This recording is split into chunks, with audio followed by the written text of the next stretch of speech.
और श्री रामपुर नगर पालिका के 18 नंबर वार्ड के माहेश नेहरू नगर कॉलोनी इलाके में गंगा किनारे सड़क में बड़ा धंसाव हो गया।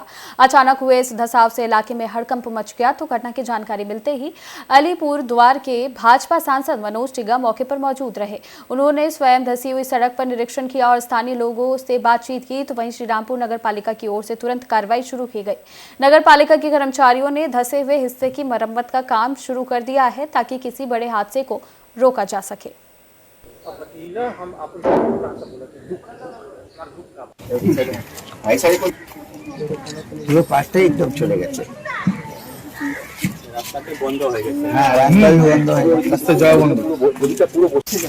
মানুষ তাদের সাথে দেখা সাক্ষাৎ করার জন্য আসছিলাম। পাশাপাশি যেহেতু শ্রীরামপুরে গঙ্গা নদী আছে, এখানে দেখতে আসলাম যেভাবে ধস নামছে, হয়তো বেশি দিন শ্রীরামপুর থাকতে পারেন এরকম পরিস্থিতিতে এখানে আছে। কেন্দ্র সরকার নমামি গঙ্গে কিংবা অন্যান্য বিভিন্ন খাতে টাকা দিচ্ছে, কিন্তু রাজ্য সরকার সেই টাকাগুলো সঠিকভাবে ব্যবহার করছে না।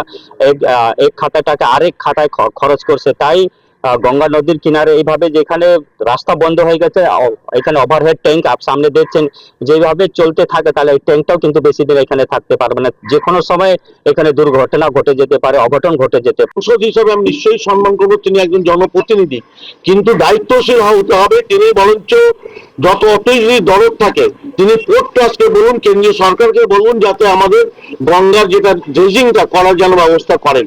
এবং পাশে আপনি জানেন, বৃহত্তর আমাদের দুর্গাপুজো গেল, আমরা খুব আতঙ্কে ছিল, মানুষ বিসর্জন করতে পারবে না। এটেল ঘাট বলে একটা জায়গা আছে, সুরকি ঘাট বলে, সেখানে আমরা মানুষকে প্রোটেকশন দিয়ে আস্তে আস্তে ঠাকুর বিসর্জন করেছি, মহালয়া তর্পণ করছি। আগামী দিন আবার ছট পুজো আছে, সেটাও আমরা প্রিকশন নেব আপনার ইরিগেশন ডিপার্টমেন্টের পক্ষ। মানুষ তাদের সাথে দেখা সাক্ষাৎ করার জন্য আসছিলাম। পাশাপাশি যেহেতু শ্রীরামপুরে গঙ্গা নদী আছে,